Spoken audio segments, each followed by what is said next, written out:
I never thought I'd get a crush on someone while dusted in sunscreen and surrounded by a sea of mud and music tents, but hey, life's full of surprises. It all started on the second day of that chaotic summer music festival, where I was volunteering as a medic. Sweat was already soaking through my shirt, the sun beating down relentlessly, and the hum of distant guitars filled the air while hundreds of strangers milled around, half dancing, half staggering. I was pacing between the first aid tent and the main stage, scanning the crowd for anyone who looked like they might need help: heat exhaustion, dehydration, the usual festival casualties. It was exhausting work, but oddly satisfying, knowing I was the guy you'd come to when things got rough. That's when I noticed him. He wasn't like the usual festival crowd. For one, he looked a little out of place. Clean sneakers, a crisp white shirt that somehow stayed spotless, and this calm, almost curious expression like he was studying everything around him instead of just trying to lose himself in the music. He was talking to some other volunteers, but the way he glanced my way caught me off guard. Something about the way he smiled. It wasn't flirty or desperate, just genuine. I found myself walking over before I even realized it. "Hey, you okay? You look a bit lost," I said, trying to sound casual, but probably sounding like a total dork. He laughed, this low, easy sound that made the noise of the crowd fade a little. "Yeah, I'm fine. Just needed to check my pulse," he said, holding out his wrist like he expected me to take it. "Check your pulse?" I echoed, raising an eyebrow. "Yeah, volunteer medic." He grinned. "Figured I'd better make sure this heart's still beating under all the chaos." Then he stuck out his hand. "I'm Nate." The name stuck instantly. We started talking, and before I knew it, the noise and heat didn't seem quite so oppressive. Nate had this way of making the world slow down a bit, even in the middle of a festival packed with thousands of people. He told me he'd just started volunteering that weekend, eager to help but completely green. I confessed I'd done it a handful of times, but always ended up feeling like I was barely keeping up. The conversation was easy, natural. We swapped stories about crazy festival emergencies, music recommendations, and somehow ended up ranting about the worst festival food ever invented. I don't remember exactly how long we stood there, but when one of his coworkers called him away, I realized I hadn't even noticed the sun dipping closer to the horizon. I wanted to say something. Something more than just "nice to meet you," but the words vanished. Instead, I just watched him walk off, wondering if I'd ever see him again, or if this was just one of those fleeting moments that felt way more important than they actually were. And then, just as I was turning back to my post, Nate looked over his shoulder and said, "Hey, if you want, maybe check your pulse with me later," before disappearing into the crowd. That was the moment I realized volunteering at a music festival was about to get a whole lot more interesting. His words echoed in my head as he vanished into the crowd. "Maybe check your pulse with me later." It was such a simple thing to say, and yet it hit me harder than I expected. I glanced down at my own wrist, almost like confirming I was still here, still breathing, still feeling this sudden, unexpected flutter in my chest. The festival was shifting now. The late afternoon sun started to soften, casting long shadows between the tents and the winding paths. The music grew louder, heavier, as the headliners geared up to take the stage, and the crowds thickened. My medic duties called me back. Someone had fainted near the main stage, and I was needed, but I kept sneaking glances toward where Nate had disappeared. I didn't see him for the rest of the afternoon. Between treating a few scrapes, a twisted ankle, and handing out water bottles, my mind kept wandering back to that moment. What exactly did he mean by "check your pulse with me later"? Was he flirting? Was he just being friendly? Or maybe he was the kind of person who said quirky things to everyone and I was just reading too much into it. But honestly, I didn't care. I wanted to find out. When the sun finally set and the crowd started to thin, I found myself wandering toward the volunteer area where everyone was supposed to check in and clock out. The night was cooler now, the festival lights casting a neon glow over everything. That's when I saw him. Not quite where I expected, but leaning casually against a food truck, scrolling on his phone. I hesitated for a second before walking over. "Hey," I said, trying to sound casual but feeling a little breathless. Nate looked up and smiled. "Hey, didn't think I'd see you again before the weekend was over." "Yeah, well," I shrugged. "I figured I'd take you up on that. Check your pulse thing." He laughed, a low, warm sound that made me feel like maybe I wasn't imagining this connection. Good. I was hoping you would. We ended up sitting on a bench nearby, the noise of the festival fading into a gentle backdrop as we talked more. He told me he'd moved to the city a few months ago for a new job, still trying to find his place. I shared how I'd been coming to these festivals for years, sometimes volunteering, sometimes just as an attendee, always chasing that feeling of belonging. There was something comforting about opening up to a stranger like that, especially someone who seemed genuinely interested, genuinely present. We joked about how ridiculous it was that neither of us had actually checked pulses yet, despite all the talk. "Want to do it now?" Nate asked with a grin. I raised my wrist. "Go ahead." He took it gently, his thumb pressing lightly against my skin. I watched his face, lit by the soft festival lights, focused in a way that made my heart skip again. "Steady," he said, then looked up at me. "You know, this pulse thing, it's kind of a good metaphor. Like, sometimes you gotta check in with yourself, see if you're really alive, or just going through the motions." I nodded, feeling like he'd just read my mind. "Yeah, I think that's why I volunteer. It reminds me I'm part of something." We sat there for a while longer, the night deepening, until the festival finally quieted down. Neither of us wanted to leave, but eventually, the reality of early shifts and the next day's chaos set in. Before we parted, Nate looked at me seriously. "I'm working the morning shift tomorrow. If you're around, maybe we could check pulses again?" I smiled, feeling like I was grinning from ear to ear. "I'll be there." Walking back to my tent, I kept replaying the day over and over. How unexpected, how weirdly wonderful it all felt. I wasn't sure what was going to happen next, but for the first time in a long time, I was excited to find out. Morning came faster than I expected, the kind of early sun that slipped through the gaps in my tent and hit me right in the face before I was fully awake. The festival was quiet at this hour, a stark contrast to the overwhelming chaos from the night before. I groaned, rubbed the sleep out of my eyes, and reminded myself I'd promised Nate I'd be there for the morning medic shift. Somehow, that made it easier to get moving. I arrived at the volunteer tent just as the first waves of festival goers began to trickle in, bleary-eyed and nursing headaches. Nate was already there, sitting cross-legged on a folding chair, sipping from a thermos like he'd been up for hours.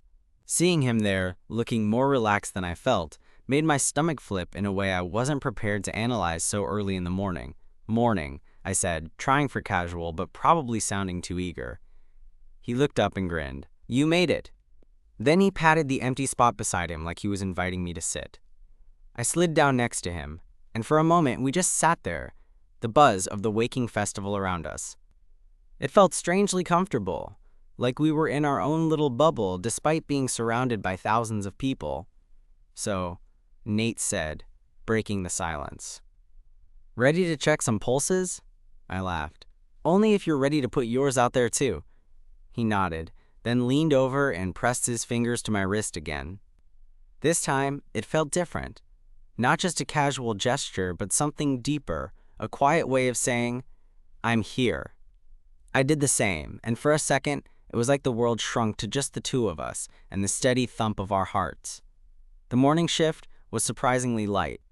A few scrapes, a couple of dehydration warnings, but nothing too dramatic. We worked side by side, falling into an easy rhythm, sharing small jokes and stories between calls. Nate told me about his love for old vinyl records, and I confessed that I was terrible at camping, despite all my years coming to festivals. At one point, we found ourselves alone, sitting on a patch of grass behind the medic tent, watching the festival slowly come alive. The sun was warm on my face, but the breeze was cool enough to make sitting still comfortable. You ever feel like you're just waiting for something to happen? Nate asked suddenly, eyes fixed somewhere beyond the crowd. I thought about that. All the time, I admitted. Like you're stuck in this loop, and the next step is just waiting. He nodded slowly. Yeah, I moved here hoping something would change. But some days, it feels like I'm just waiting for that change to find me. I blinked, surprised by how much I related. Me too, I said quietly. We sat like that for a while, the silence between us not awkward but heavy with something untold. Finally, Nate turned to look at me, his gaze steady. "What about you? What's waiting for you?" I hesitated, then shrugged. "Honestly, I don't know. I guess. I'm waiting for someone to make all this make a little more sense." He smiled, that same genuine smile from before, but softer now. "Maybe we don't have to wait." My heart skipped again, and I wasn't sure if it was the sun or him, or just the way the moment felt like it was hanging between us. Before I could respond, a call came through the radio. A guy near the main stage had twisted his ankle pretty bad. Nate stood up, ready to go, and I followed without thinking.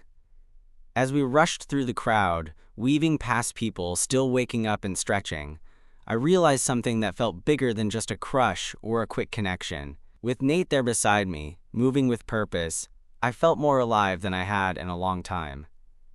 We reached the injured guy, helped him onto a stretcher, and carried him back to the medic tent. Nate's hands were steady and sure, and I caught a glimpse of him glancing at me with this quiet confidence that made me want to lean in and never pull away.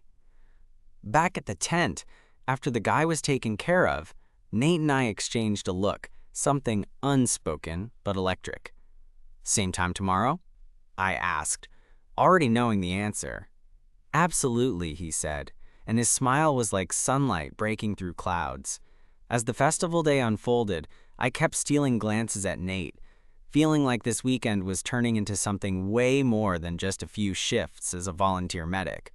Maybe it was the music, maybe it was the magic of the moment, or maybe Nate himself was the pulse I needed to check all along. And honestly, I couldn't wait to see where this would go. The festival was in full swing by the time my shift ended, the daylight starting to fade into that perfect golden hour where everything looks softer, dreamier. Nate and I had wrapped up our medic duties, and instead of rushing off or retreating to our separate tents, we found ourselves still together, wandering through the crowd like we had all the time in the world. I was amazed at how natural it felt, like I wasn't just tagging along with some guy I'd met 2 days ago, but actually sharing a moment with someone who just got me. We talked about everything and nothing, bands we wanted to see, weird food we'd tried, the kind of stuff you say when you're trying to distract yourself from how much you want to lean in a little closer. Somewhere near a cluster of food trucks, Nate stopped and pulled me back gently. "Hey," he said, voice quieter now. "Want to check something out? It's a little way from here, but I think you'll like it." I raised an eyebrow, curious. "Lead the way." We made our way through the throng, the music fading behind us until we hit a small clearing where a group of people had gathered around a campfire. The air smelled like smoke and pine, and there was this low murmur of people talking and laughing softly. Someone was playing an acoustic guitar, strumming a gentle melody that fit the moment perfectly. Nate pulled out a couple of folding chairs from his backpack and set them up side by side. We sat down, and for a while everything was just easy. "Thanks for bringing me here," I said, finally breaking the comfortable silence. He smiled shyly. "I come here when I need to escape the noise. It's like a little reminder that not everything has to be loud or crazy." I nodded, feeling that same calm settle over me. "Yeah, it's nice." The guitar player switched to a slower song, and without thinking, Nate reached over and took my hand. It wasn't a grand gesture or anything dramatic, just a quiet, steady touch that sent a shiver up my spine. I didn't pull away.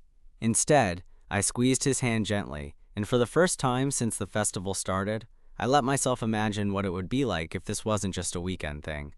We talked more, our voices low and intimate, like we were the only two people in the world.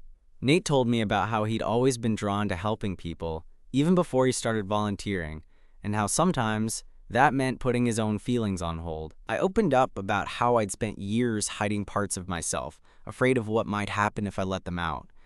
There was a vulnerability there between us, this fragile, honest moment that made me feel like maybe I wasn't alone anymore. Later, as the fire crackled and the crowd around us began to thin, Nate leaned closer. "Can I ask you something?" he said, voice barely above a whisper. "Anything." He hesitated, then smiled. "Would you want to grab breakfast with me tomorrow? After our shift?" My heart did this ridiculous flip. "Yeah, I'd like that." We stayed by the fire a while longer, talking and laughing until the chill of night finally pushed us back toward our tents. Walking side by side, I felt like I was floating somewhere between a dream and reality. The next morning, breakfast felt like the easiest thing in the world. We found a little food stand just outside the festival gates, sitting on a bench with greasy bacon sandwiches and lukewarm coffee. It wasn't fancy, but it was ours. Between bites, Nate reached over and brushed a crumb off my shirt, his fingers lingering a moment longer than necessary. I looked up at him, catching that familiar spark in his eyes. "You know," he said, "I wasn't sure what to expect from this weekend. But I'm really glad we met." Me too, I thought, but I just smiled and said, "Same here." The days after that blurred together in the best way possible. Each shift, each shared moment, felt like we were building something that wasn't just about pulses or volunteer work. It was about connection, two people finding something real amid the noise and chaos. One evening, as the festival was winding down and the crowds were starting to pack up, Nate and I found ourselves alone again, sitting on a hill overlooking the stage where the last band was playing. The sky was painted with stars, and the music carried on like a perfect soundtrack. He turned to me and said, "I don't want this to end." I smiled, heart pounding. Me neither. And in that moment, under the vast open sky with the fading music all around us, I knew that sometimes the best things happen when you least expect them, like a volunteer medic who needs to check his own pulse and find someone who makes it race for all the right reasons. We sat there for a while longer, the music drifting lazily around us as the last notes faded into the night. Nate's hand found mine again, fingers curling together like puzzle pieces that just fit. I wasn't sure how we got here, two strangers thrown together by coincidence in the middle of a dusty festival. But damn, it felt like the most natural thing in the world. "I'm really glad you're here," Nate said softly. "Me too," I replied, my voice barely above the hum of the crowd packing up around us. But then, out of nowhere, the reality of Monday morning hit me like a splash of cold water. The festival was ending, the lights were going out, and soon we'd be back to our separate lives. The city, the routines, the distance between us. I didn't want this to be just a weekend fling or a festival memory tucked away and forgotten. "Hey," I said, squeezing his hand, "what happens after this? After the festival?" He looked at me, eyes honest but uncertain. "I don't know," he admitted. "I'm not great at this whole post-festival reality thing, but I want to see where this goes." "If you do." That hit me straight in the chest. I nodded, swallowing the lump in my throat. "I do." We stayed on that hill until the crowd was nearly gone, neither of us wanting to break the spell. When we finally stood up, Nate pulled me into a hug that was warm and grounding, like I was finally home after a long trip. The walk back to the camp was quiet, but comfortable. We didn't need to fill the silence. Everything we needed was already there, in the way our fingers stayed intertwined, in the sidelong glances, in the small smiles that said more than words ever could. Monday morning came too soon. The festival grounds were eerily empty by then, the tents packed away, the music replaced by the distant sound of cleanup crews. Nate and I met one last time by the volunteer tent, both of us trying to pretend this wasn't goodbye. When I hugged him goodbye, it felt different from the others. It was softer, slower, like we were trying to memorize the feeling. "Let's not wait for another festival to do this again," Nate whispered. "Definitely not," I promised. We exchanged numbers, awkwardly but with a sense of hope. As I walked away, my phone buzzed with a message that made me grin. "Check your pulse yet today?" I laughed out loud, the sound echoing in the empty field. Maybe it was corny, maybe it was cliché, but that simple message was the start of something new, something worth holding on to. Over the next few weeks, Nate and I texted constantly, sharing everything from silly memes to late-night conversations about life, love, and everything in between. Our first official date wasn't at a music festival or a chaotic tent city. It was at a quiet coffee shop, where I nervously spilled my drink, and he laughed like it was the funniest thing he'd heard all day. It wasn't perfect. We had bad days, misunderstandings, moments where the distance felt heavy, but every time, we found our way back, like our hearts were sinking to the same rhythm. Looking back, I smile at how something as simple as a volunteer medic's joke, about checking his pulse turned into the most unexpected, beautiful thing I'd ever experienced. Nate taught me that love isn't always loud or flashy. Sometimes it's quiet, steady, and right there beneath the surface. You just have to be willing to feel it. And yeah, sometimes you have to check your pulse to make sure you're really alive. But with the right person, it's the kind of feeling you don't want to stop. The weeks after the festival felt like stepping into a new world. I went from counting down the days until I'd see Nate again to losing track of time, because suddenly, every day held something to look forward to. A text from him, a call, a plan. It wasn't just the spark of something new. It was the steady glow that warmed up all the corners of my life. We weren't rushing anything, but every conversation, every small moment together, chipped away at the walls I'd built around myself. Like the time we met up at that tiny record shop downtown. I wasn't expecting much, just a casual Sunday afternoon. But Nate had this way of making everything feel like an adventure. He picked up this beat-up copy of an old soul album and handed it to me with a grin. "For your collection," he said. And just like that, the day turned into hours of digging through vinyl, swapping stories about our favorite songs, and stealing glances when we thought the other wasn't looking. One evening, we ended up at a little diner after work, sitting across from each other in a booth that smelled faintly of coffee and fried eggs. The place was nearly empty, the kind of quiet that made it easy to talk about things we usually kept to ourselves. "I've been thinking," Nate began, stirring his coffee slowly, "about volunteering again at the next festival. Maybe together?" I smiled, feeling my pulse quicken, not just from the thought of us working side by side, but from the idea of building something more. "I'd like that," I said. He reached across the table and covered my hand with his. "Me too." There was a pause, that fragile moment when everything is hanging in the balance, before he added, "I know things haven't always been easy, but with you it feels like I'm exactly where I'm supposed to be." I wanted to say all the things I'd been holding back, the fears, the hopes, the way my heart felt like it might burst, but I just squeezed his hand and looked into his eyes instead, because sometimes words aren't necessary when the feeling is loud enough. Over the next few days, we slipped into this rhythm. Weekend hikes, late-night talks, quiet mornings with too much coffee and not enough sleep. It wasn't perfect. We stumbled, argued about silly stuff, and wrestled with the realities of life outside the festival bubble. But every time we pulled back from the edge, we found our way to each other again. There was one night, about a month in, when we were sitting on my couch, the city lights twinkling outside the window. Nate was curled up beside me, his head resting on my shoulder, and I could feel the steady beat of his heart against my arm. "I think I'm falling for you," he whispered. My breath caught. I turned to look at him, tracing the line of his jaw with my eyes. "I think I'm already there." It wasn't a declaration shouted from rooftops or a big dramatic moment. It was quiet, real, and exactly what we both needed. From that night, things deepened. We met each other's friends, survived awkward family dinners, and navigated the challenges of merging two lives that had been so separate before.